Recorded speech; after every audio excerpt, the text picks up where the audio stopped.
Bonjour à tous. Il arrive des fois que quelqu'un adopte un comportement qu'il n'arrive pas à s'en débarrasser, alors que c'est un mauvais comportement et malheureusement il ne sait pas quoi faire.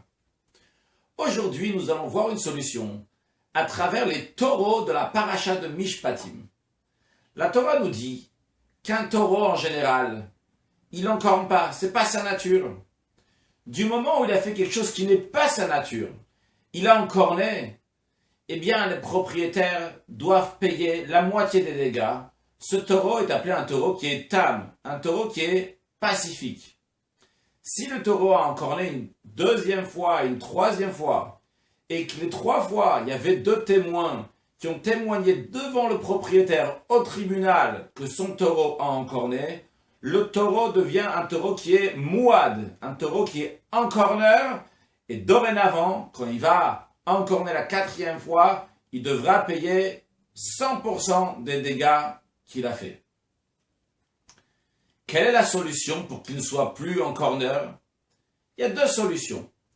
La première, c'est que le taureau, dorénavant, va plus encorner, tout simplement, à tel point que les enfants jouent avec le taureau, et le taureau ne les encorne pas à faire rien de mal aux enfants. Deuxième solution, c'est si le taureau il a été vendu ou donné en cadeau à quelqu'un d'autre, à ce moment-là, c'est plus un taureau encorneur. Il faut comprendre cette deuxième solution. Qu'est-ce que ça veut dire? Le taureau, il était chez moi, il était encorneur. Je te l'ai offert, dès qu'il est passé chez toi, il est devenu un grand sadique, un grand juste, un tam, un pacifique, il n'encorne plus. Pourquoi? On a 2 explications. L'explication du commentaire de Rashi, qui dit que le taureau en lui-même est resté un taureau qui est encorneur. Mais comme toi, tu es un nouveau propriétaire, et toi, on ne t'a pas amené au tribunal 3 fois avec les témoins qui ont dit que ton taureau il a encorné, donc toi, propriétaire, on ne peut pas te rendre responsable des dégâts de ce taureau à payer à 100%, tu payeras seulement 50%. Mais le taureau en lui-même, il est resté encorneur. C'est juste que la loi du taureau a changé en passant chez toi. Deuxième explication, celle de Meiri. Le Meiri dit, non, lorsqu'il est passé de chez moi à chez toi, il est passé chez un nouveau propriétaire que sûrement va bien s'occuper du taureau, dans un nouveau contexte. Le taureau va être tellement bien éduqué qu'il va arrêter d'encorner. Il a changé vraiment, il n'encorne plus. Alors pourquoi je vous raconte tout ça aujourd'hui? Parce que toutes ces choses-là existent aussi dans notre vie personnelle. Comment? Le taureau, c'est l'âme animale. Notre âme animale, elle envie des choses, mais à la base, elle n'envie pas des choses qui sont interdites, uniquement ce qui est permis. Lorsque notre âme animale a fait quelque chose qui n'est pas son habitude, elle a encorné entre guillemets, parce qu'elle a envié quelque chose qui était interdit, elle a fait quelque chose qui était interdit, bon, elle est devenue tam, pacifique. C'est arrivé qu'elle s'est mal comportée. Si ce comportement s'est répété 3 fois d'affilée, à ce moment-là, notre âme animale est devenue mouade, encorneuse. Elle a pris l'habitude, comme quelqu'un lorsqu'il s'habitue à faire quelque chose qui est interdit 1 fois, 2 fois, 3 fois, ça y est, même au bout de 2 fois, la personne est déjà habituée à faire ça. C'est normal, il ne se sent pas une culpabilisation de faire des choses qu'il ne faut pas faire. Quelle est la solution? Eh bien, on a 2 solutions. La première solution, c'est d'arrêter d'encorner, c'est-à-dire de travailler, de dompter notre âme animale et de faire que ces envies-là vont plus s'exprimer.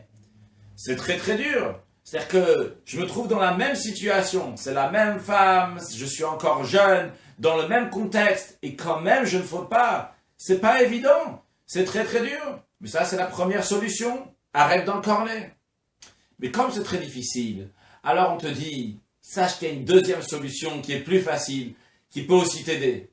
C'est changer de domaine. Jusqu'à présent, tu étais dans un domaine où il y avait du mal, maintenant passe dans un autre domaine.